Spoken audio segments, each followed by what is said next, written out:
नमस्कार मित्रांनो, मी उत्तम आणि तुम्ही ऐकत आहात आपला यूट्यूब चॅनेल उत्तम साहित्य. आज आपण ऐकणार आहोत अतिशय सुंदर कथा. कथेचं नाव आहे चोरी आणि ही कथा लिहिलेली आहे उत्तम सदाकाळ यांनी. चला तर मग ऐकूया आजची आपली कथा चोरी. मित्रांनो, ही कथा ऐकण्याच्या अगोदर तुम्ही जर या चॅनेलवर नवीन असाल तर आपला चॅनेल नक्की सबस्क्राईब करा आणि आजची कथा जर तुम्हाला आवडली तर आपला आजचा व्हिडिओ लाईक करा, शेअर करा आणि कथा कशी वाटली हे कमेंटमध्ये नक्की कळवा. चला तर मग ऐकूया सुंदर अशी कथा चोरी. सुगीचे दिस होते. समदा शिवार हिरवं लुगडं नेसल्यागत वाटत होता. पिकावर पाखरांची गर्दी उडाली होती. कवळ्या कंसातला कवळाची आपल्या इवल्या इवल्या चोचीनं टिपताना सगळी पाखरं चिवचिवत होती आणि हे संकट हुसकून लावायला शेतामध्ये बुजगावणी उभी केलेली होती. पण ह्या असल्या खोट्या सोंगाला भ्यायला ती पाखर काही एवढी कच्च्या दिलाची नव्हती आणि म्हणून शेतात माचवे उभे करून रामप्रहरीच बाया माणसं हे वर्र करीत भिरभिर दगड गोफणीमधून भिरकावत होती. माळामाळावर गाईगुरं हिरव्या चाऱ्यावर तुटून पडली होती आणि त्यांचा वळणा करत आलेली पोरं रानभर उंडारत होती. बराच वेळ झाला. दिस डोंगराआड घराच्या वाटेला लागला. गाया म्हशींचं हंबरणं वाढलं. पोरांनी गुरांना पाणी दावलं आणि सगळी गुरं घरी हुसकीत निघाली. गुरं बी घराच्या ओढीनं पाईप पटापटा उचलू लागली. दिसभर हिंडून दमलेली पाखरं आपापल्या घरट्याकडे झेपावली आणि जसं अंधारलं तसा वाघजाईचं शिवार निर्मनुष्य झाला. पिकं तेवढी डुलकी लागल्यागत डुलत होती. अशा वेळी तात्या वाघजाईच्या शिवाराकडं झोकांडत निघाला होता. तात्या अंगकाठीनं दणकट, तालमीमध्ये वस्तादाच्या हाताखाली लोखंडाच्या कांबीसारखा कडकनं चिवट झालेला. पण गाड्याला बाटलीचा नाद लागला आणि वस्तादाची लात पेकाडात बसली. तालमीतून निघाल्यापासून त्याला खुराक मिळाना. मग ह्याच्या त्याच्या शेतात काम करू लागला. पण गडी मुळातच कामाला एक नंबर. सुगीच्या दिवसात त्याला राखणीसाठी बोलावणं हमखास येई. आज सुद्धा तो मारुतराव पाटलाच्या पडाळीवर धान्याच्या राखणीला निघाला होता. अमावस्येची रात. अंधारानं जणू अख्खं शिवार गिळलं होतं. हिरवं रान काळं काळं झालं होतं. तात्या पडाळीच्या रोखानं निघाला होता. रातकिडे एका सुरात किर्र किर्र करून वातावरण भेसूर बनवत होते. मध्येच एखादी वाऱ्याची झुळूक तात्याच्या अंगाला काटे फोडत होती. जवळच्या डोंगरातनं प्राण्यांचे आवाज घुमत होते. पडाळ जवळ आली तसं पडाळीवरचं घुबाड घू घू करून घुतकारू लागलं. तात्या आपल्याच नादात पडाळीच्या दाराजवळ आला. डोळ्यावर निघताना झोकलेली हातबट्टीची नशा अजून होती. नशेतच त्याने दाराचं कुलूप हुडकलं. खिशातून किल्ली काढली. अंधारात डोळं फाडत अंदाजानं त्यानं ती कुलपात खोवली. उजव्या हाताकडं थोडंसं पिळलं तसं कुलूप खळकन उघडलं. तात्यानं कडी काढून दार ढकललं. दार कर्र करत उघडलं. आता अंधार खच्चून भरला होता. डाव्या हाताच्या खिशातून काडीचं डबडं काढून तात्यानं काडी खसकन ओढली. सरकन काडी भुर्र करून पेटली आणि त्या उजेडानं थोडासा पोळलेला अंधार कोपऱ्यामध्ये सरकला. तात्या अंदाजानं पुढं सरकू लागला. एवढ्यात त्याच्या पायात काहीतरी तडमडलं. च्या मारी ह्या उंदराचे, इथं पायात कशा पायी लुडबुडतोय लेकाचा. पोत्याच्या थप्पीकडं चिकचिक करत पळालेल्या उंदराकडं बघत तात्या खेकसला. हातात पेटती काडी घेऊन तो तसाच कोणाड्यातल्या बत्तीजवळ आला.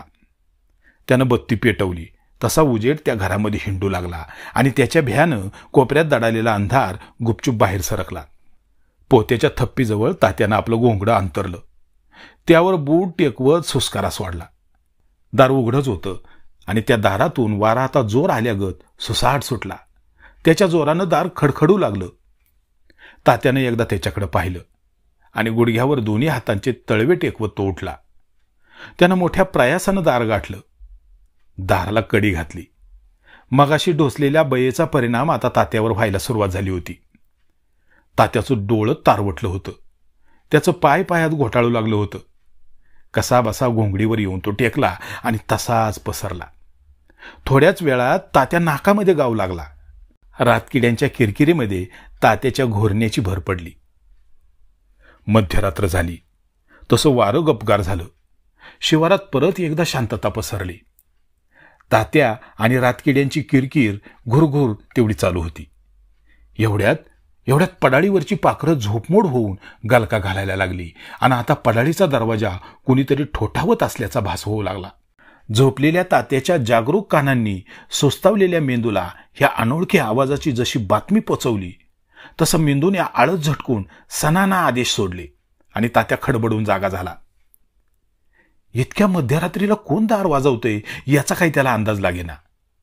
पलीकडचा जाडजूड सोटा हातात घेऊन तो दरवाजाकडे जाता जाता वैतागून म्हणाला, "अरे ये रांडच्या, थांब की वाईज, दम हाय का नाही? मागा धरणं सारखी कटकट लावली या, बडव्यानं झोपेचं पार खोबरं केलंय माझ्या." तोंडाचा पट्टा चालू असताना तात्यानं कडी काढली आणि दार कर्र करत उघडलं. एकदम दाराबाहेर कुणीतरी 7 मजली हास्य केलं. तात्याच्या अंगातलं अवसान गळालं, पोटरीत गोळा उठला, घशाला कोरड पडली, साऱ्या अंगात घामानं चिकचिक केली, डोळे घराघरा फिरू लागले. एवढा धीराचा गडी पण खालपासून वरपर्यंत पार ओला चिंब झाला आणि तात्या उंबऱ्यातच धाडकन कोसळला. तात्यासारख्या गड्याला उंबऱ्यात उतानं पाडणारी आकृती तशीच भयानक होती. अकराळ विक्राळ, 8 फुटी उंच, डोक्यापासून कमरेपर्यंत लांब लांब भुरकं केस, कमरेच्या खाली वाळक्या लाकडागत पाय, बोटं नाही की चवडं नाही, काठीसारखं गोल गरगरीत, डोळं सुद्धा इंगळागत, दातांचं भलं लांब सुळं, हाताची 2-2 इंच लांब लांब नखं आणि त्याची लपलप करणारी जीभ. असं ध्यान पाहून कसाही गडी आडवा झाला नाही तर नवलच. तात्या उताना पडलेला पाहून आकृती हसत हसत आत शिरली. भाताच्या पोत्यांच्या थप्पीकडे बघत ती आकृती खदखदा हसू लागली. हसता हसता एकदम थबकली. समोर अर्धी अधिक भरलेली दारूची बाटली बघून आकृती बाटलीकडे सरसावली. आपली लांब जीभ ओठावरून फिरवत फिरवत ती आकृती बाटलीजवळ येऊन पोहोचली. एवढ्यात आकृती पाठीत थोडी वाकली, डावा लाकडासारखा पाय वर केला आणि खासदेशी ओढला. तो लाकडासारखा पाय सुटा झाला. तसा त्या आकृतीने आपला दुसरा पाय सुद्धा बाजूला काढला. आता 8 फुटाची आकृती चक्क 5 फुटाची झाली होती. त्या आकृतीने घोंगडीवर बसकन मारत हातात बाटली घेतली आणि तोंडावर हात फिरवला. तसा त्या आकृतीच्या तोंडावरचा मुखवटा बाजूला झाला आणि आत माणसाचा चेहरा दिसू लागला आणि मग त्या आकृतीतला तो माणूस बाटलीतली ती दारू हळूहळू ढोसू लागला. बराच वेळ झाला. इकडं तात्या भानावर आला. डोळ्यावरची नशा कुठं पळाली होती. त्याला मगाशी पडलेलं सारं काही आठवत होतं. मग तो इकडे तिकडे बघत उठला. मगाचे ते भूत कुठं दिसतंय का हे तो पाहत होता की तो नुसता भास होता हे सुद्धा त्याच्या ध्यानात येत नव्हतं. दरवाजा अजून तसाच उघडा होता. आतून कोणीतरी बडबडत असल्याचा आवाज तात्याला आला. त्या आवाजाच्या रोखानं तात्यानं पाहिलं आणि त्याची तळपायाची आग मस्तकाला भिडली. तात्याचे डोळे आग ओकू लागले.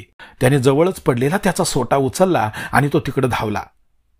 मगाची 8 फुटी आकृती आता 5 फुटी झालेली होती. त्याचं भयानक तोंड बाजूला पडलेलं होतं आणि आत तात्याला भलताच माणूस दिसत होता आणि तो माणूस त्याची अस्सल पहिल्या धारीची अर्धी बाटली घशाखाली रिचवत बडबडत होता. तात्याच्या डोक्यात उजेड पडला. त्याच्या ध्यानात सगळा प्रकार आला. त्याची भीती कुठं गायब झाली आणि रागाच्या तडाक्यात त्यानं सोट्याचा फटका त्या माणसाच्या पाठीवर हाणला. "आई ग, मेलो मेलो" करत तो माणूस विव्हळला. तात्यानं त्याच्या झिपऱ्या धरल्या तसा त्याचा केसाचा टोपच हातात आला. आश्चर्यानं तात्या त्याच्याकडे पाहत होता आणि आपलं भांडं फुटलं म्हणून तो माणूस गप्प भ्यालेल्या गायीसारखा तात्यासमोर बसला होता आणि तात्या आपल्या हातातल्या सोट्यानं त्या आकृतीला चांगला बडवून काढत होता.